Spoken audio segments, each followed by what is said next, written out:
Hey, salut à tous! Ça fait longtemps que j'ai pas fait de vidéo. J'ai consacré pas mal de temps à mon extension VS Code. Il y avait beaucoup d'issues, de demandes, etc., de nouvelles fonctionnalités et surtout une mise à jour de Reveal.js. Ça y est, tout est là. J'ai réalisé il y a 6 jours ma nouvelle version de l'extension. Il y a sûrement encore quelques bugs, j'attends pas mal de feedback, mais c'est là et on va découvrir ça dans cette vidéo.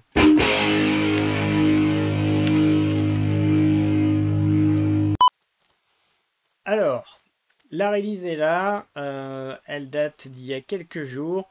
La plus grosse nouveauté, c'est sans doute le fait d'avoir mis à jour la librairie Reveal.js. Donc là, on est sur la dernière version en 4.1.3. En tout cas, au moment où j'ai release, c'était la dernière version. J'ai rajouté aussi beaucoup de fonctionnalités autour du Markdown, donc de la syntaxe. On va voir ça avec des exemples un petit peu après. Et en parlant d'exemples, j'ai rajouté aussi une fonctionnalité pour ouvrir directement des fichiers d'exemples qui sont inclus dans l'extension. En plus de ça, une grosse fonctionnalité que j'apprécie énormément, c'est le fait d'avoir des diagrammes directement en Markdown. Et ça, c'est grâce à l'API Croquis. Et je vais vous montrer tout ça un petit peu après. J'ai aussi rajouté l'autocomplétion sur le front matter avec une décoration qui vous permet de voir à quoi servent les paramètres et de vérifier que le paramètre est valide. Ok, en plus de ça, j'ai créé une nouvelle documentation, vous pouvez la retrouver ici. Elle est totalement incomplète, elle est vraiment en cours de rédaction. C'est la première version, c'est vraiment en cours d'élaboration. On retrouve des exemples de syntaxe avec des screenshots et il me reste encore plein de choses à faire, de détailler comment changer les backgrounds, comment rajouter du code, etc. Mais je vais vous montrer tout ça en fait au travers de cette vidéo. Alors, on va aller dans Visual Studio Code. J'ai installé la dernière version. Si je cherche Reveal, Reveal, elle est ici et j'ai bien la dernière version qui est flaguée pour l'instant en preview. J'attends vraiment de fixer quelques bugs, mais globalement ça devrait bien marcher. Alors, on va commencer par créer, hop, on va zoomer un petit peu pour les gens qui sont sur téléphone. Je crée un fichier de type Markdown. Et là, je peux directement commencer à faire ma présentation. Donc on va par exemple mettre un titre. Là, l'extension s'est lancée. On voit qu'il y a un slide et je peux afficher ce slide à côté en side by side. Alors là, la fenêtre est un peu petite, je vais resizer, voilà. Et vous avez votre slide. Vous avez le plugin du menu. Donc vous pouvez voir ici l'ensemble de vos slides. C'est très pratique pour naviguer. Ici, vous avez l'équivalent du Escape. Ici, vous avez un whiteboard, ou plutôt un blackboard.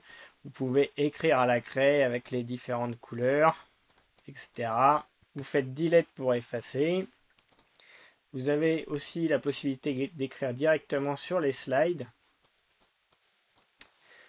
Maintenant, je vais vous montrer l'autocomplétion au niveau du front matter. Donc le front matter, pour ceux qui ne connaissent pas, c'est une section dans les fichiers YAML notamment qui est vraiment au début de votre fichier et qui est séparé par 3 tirets, 3 tirets. Et tout ce qui va se trouver au milieu, c'est ce qu'on appelle le front matter. Et vous allez pouvoir rajouter ici des paramètres par rapport à votre présentation. Donc les paramètres les plus intéressants, par exemple menu, est-ce que je veux enable le menu? Non. Hop, on voit que le menu a tout de suite disparu. Sur les valeurs, vous avez de l'autocomplétion maintenant. Vous pouvez aussi passer votre souris sur la configuration pour avoir un peu plus d'explications.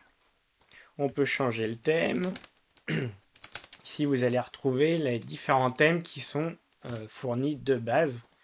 Bien sûr, vous pouvez rajouter les vôtres.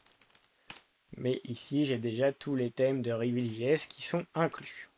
Je vous ai parlé d'une fonctionnalité sample. On va directement ouvrir un sample. Pour ça, vous ouvrez les commandes, vous cherchez Reveal.js. Et on peut ici lancer cette commande Open a sample et on a différents samples. Ce que je vous propose maintenant, c'est de voir comment j'ai inclus les diagrammes et vous allez voir que c'est très simple. Nouvelle syntaxe, vous allez tout simplement faire une syntaxe de CodeSense et vous allez donner le type de diagramme. Je supporte énormément de diagrammes. Ici, vous avez par exemple un bloc diag, mais il y en a d'autres. Alors, on peut mettre du plant UML. Voilà, par exemple avec un schéma C4. On a d'autres types de schémas. Vous pouvez faire tous les schémas de plant UML. Et on a même Dita qui est aussi assez marrant, qui permet de faire des diagrammes assez colorés. Et c'est vrai que c'est plutôt marrant. Et en fait, tout ça, c'est grâce à une API qui s'appelle Croquis. Croquis.io que vous pouvez retrouver ici. Vous avez la liste de tous les diagrammes qui sont supportés. Et donc, tous ces diagrammes sont supportés maintenant par l'extension. Et vous pouvez les inclure directement.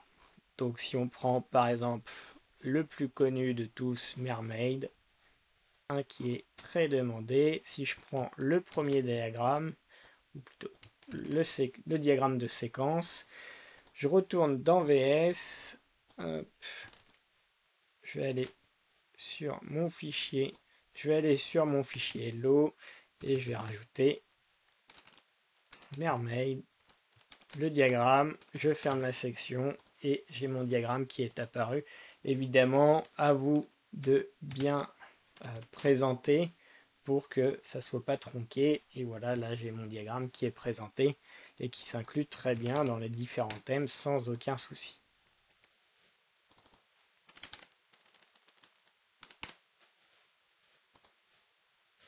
Donc je vous invite à faire mumuse avec l'extension, à parcourir la doc, à me faire des pull requests pour compléter la documentation qui est encore très légère. Et puis dites-moi ce que vous en pensez. J'ai oublié de le montrer, mais il y a toujours cette barre aussi qui permet de naviguer dans vos slides directement. Vous pouvez toujours exporter en HTML. Donc pour exporter en HTML, le mieux c'est quand même de sauvegarder le fichier pour savoir où on va exporter la présentation. Vous pouvez enregistrer en PDF, ça va lancer votre navigateur par défaut en espérant que ça soit Chrome et vous pourrez faire une impression PDF. Vous pouvez évidemment ouvrir en side-by-side, mais aussi ouvrir dans votre navigateur la présentation pour voir le rendu final.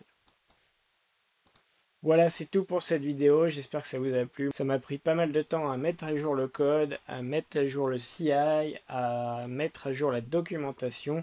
Donc n'hésitez pas à me faire des pull requests, à me faire part des issues, et je vais essayer de corriger au plus vite ou de merger au plus vite vos retours. Merci, à plus.